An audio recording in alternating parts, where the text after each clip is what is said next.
Hello বন্ধুরা, ভালো খাবারের গল্পে তোমাদের স্বাগত। আজকে আমি একটু কই মাছের তেল ঝাল বানাবো। তো কই মাছগুলোকে আমি নুন, হলুদ, লঙ্কার গুঁড়ো দিয়ে একটু তেল দিয়ে, সর্ষের তেল দিয়ে ভালো করে মেখে নিয়েছি। আর এখানে জিরের গুঁড়ো, লঙ্কার গুঁড়ো, নুন, হলুদ গুলে নিয়েছি। আর এখানে কাঁচা লঙ্কা, এলাচ, দারচিনি, তেজপাতা আছে। এবার মাছগুলোকে আমি ভালো করে একটু ভেজে নেব। এই যে মাছগুলো মাঝখানে এঁকে দিয়েছি যাতে ভেতরে নুন হলুদটা ঢোকে। এই যে বন্ধুরা, আমি মাছগুলো ভেজে নিয়েছি। এই যে দেখো, এই যে মাছগুলো এখানে ভেজে নিয়েছি। এবার এই তেলে আমি অনেকটা তেল আছে, আর তেল দেবো না।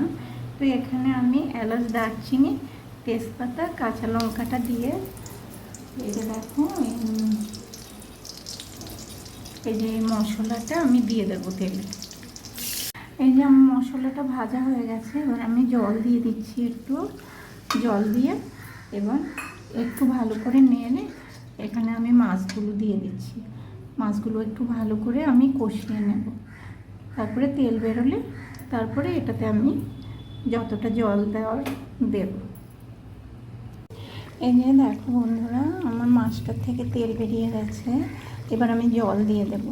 এখানে অল্প করে জল দেবে, কারণ এটা খুব বেশি ঝোল ভালো লাগে না। তো এবার আমি ফুটে উঠলে, ভালো করে ফুটে উঠলে আমি নুন ঝালটা আরেকবার দেখে নেব। দেখে গরম মশলার গুঁড়ো দিয়ে আমি নামিয়ে নেব। এই যে বন্ধুরা দেখো, আমি থালায় ঢেলে নিয়েছি। তো এটা এমনি হয়, এটা খেতে খুব ইয়ামি হয়, খুবই ভালো লাগে। তা তোমরাও করে দেখো, আশা করি তোমাদেরও ভালো লাগবে।